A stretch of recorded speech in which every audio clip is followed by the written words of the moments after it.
Servirá para una pregunta, máximo para dos, pero en el examen de verdad las cosas son mucho más complicadas. Entonces creo que una buena preparación es más importante.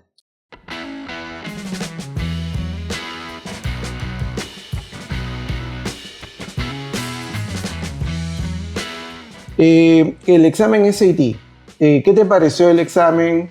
¿Qué tan fácil es para que otras personas que lo quieren, o fácil o difícil, ¿no? Que otras personas que piensan estudiar o medicina o biología o de repente negocios o lo que sea, porque el examen es el mismo. ¿Qué te pareció a ti el examen SAT? ¿Es un examen parecido a alguno que hayas hecho antes? Cuéntanos un poco.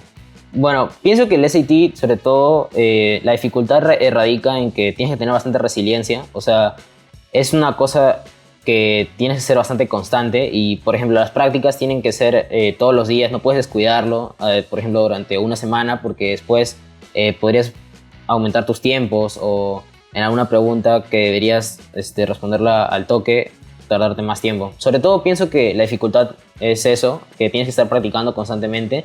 Pero en realidad, al ser un examen que solo mide inglés y matemáticas, creo que la parte de matemáticas no es tan complicada como podría verse. Y la parte de inglés es un poquito más tranca, sobre todo si no dominas el idioma. Pero con práctica creo que se puede alcanzar un puntaje alto. Claro, por ejemplo, ¿tú cómo aprendiste inglés? Yo desde pequeño me llevo preparando con el británico y lo acabé como a los 13 por ahí. Después en mi colegio también ofrecen un buen curso de inglés. Y ofrecen los exámenes del CAE y todo eso, entonces ya fui con una base bastante buena para el examen SAT. Ok, ¿tú crees, por ejemplo, del colegio claretiano? ¿Tú crees que el colegio te dio una buena base en inglés, en matemáticas, etcétera, como para a partir de ahí comenzar a trabajar el SAT? Creo que podría decirse que sí, sobre todo en matemáticas. En inglés un poquito, bueno, costaría un poco más, puesto que yo recuerdo que cuando empecé con el SAT, sobre todo, expandí bastante mi vocabulario, pude desenvolverme mejor también cuando estoy practicando para el TOEFL. Pero no es tanto que sea tan distinto, sino que hay que adaptar algunas cosas porque el sistema educativo de Estados Unidos es distinto. Ok. Ahora, ¿qué pasó al principio? Cuando recién arrancaste con el SAT, ¿tú qué pensabas? ¿Que era más fácil, que era más difícil? ¿Qué pensabas al principio y cómo fue evolucionando la percepción del examen conforme pasaban las semanas y algunos meses? Al comienzo, la verdad, subestimé bastante el examen. Pensé que no iba a ser tan complicado. Y conforme me fui preparando más, me di cuenta que, bueno, no es tan difícil, pero hay que ser bastante, o sea, hay que estar bastante atento, bastante concentrado y no dejar de practicar, ya que habían cositas que eran detalles mínimos, pero por esos detalles mínimos se podía hacer una gran diferencia en el puntaje que obtenías al final del SAT. Y ya una vez tuve mi primera experiencia real con el examen, me di cuenta que tenía que seguir practicando bastante para poder subir más mi puntaje. Claro, en ese sentido, ¿qué tal los profesores de Masters College? ¿Qué profesores tuviste? Cuéntanos un poquito de eso.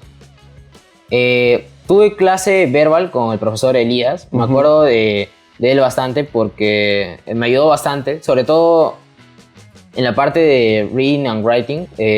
Pude mejorar bastante mis tiempos y resolver las preguntas mucho más rápido y pasó de ser como, por ejemplo, la gramática pasó de ser una de mis mayores debilidades a ser mi fuerte. En el examen, de lo que me demoraba mucho pensando en qué opción podría marcar, con el profesor Elías me logré capacitar para poder al toque ir descartando algunas y ya ahorrarme tiempo para el examen para otras preguntas.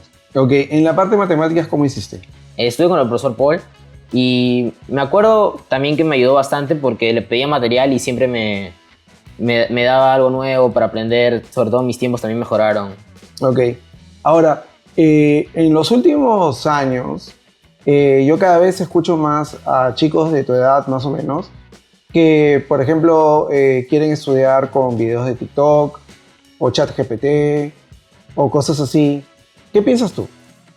Pienso que ciertamente puede ser un recurso que te puede ayudar, pero no es como que te pueda preparar del todo para el examen. O sea, es algo que te dejaría muy incompleto, porque sobre todo, algo que yo me di cuenta a la hora de prepararme para el SAT, en TikTok o en YouTube, así, aparecen en varias plataformas simulacros del examen o estos tips para el examen, pero realmente a la hora de la verdad no es que sean tan útiles. O sea, servirá para una pregunta, máximo para dos, pero en el examen de verdad las cosas son mucho más complicadas. Entonces creo que una buena preparación es más importante. En ese sentido, ¿tú dirías que quizás trabajar siempre con un profesor es mejor porque ve tu caso en particular, puede interactuar contigo, etcétera? Sí, yo creo que para el SAT justamente eso, ya que las preguntas, bueno, antes el formato de papel era un formato para todos, pero ahora es como que las preguntas son adaptativas. Entonces, en base a tu rendimiento, te puede tocar un módulo más difícil o más fácil. Entonces, creo que un profesor que esté trabajando día a día contigo es mejor, porque obviamente vas a ver cuáles son tus fuertes y cuáles no, y ya ahí puedes ir deduciendo qué preguntas te pueden salir en el examen.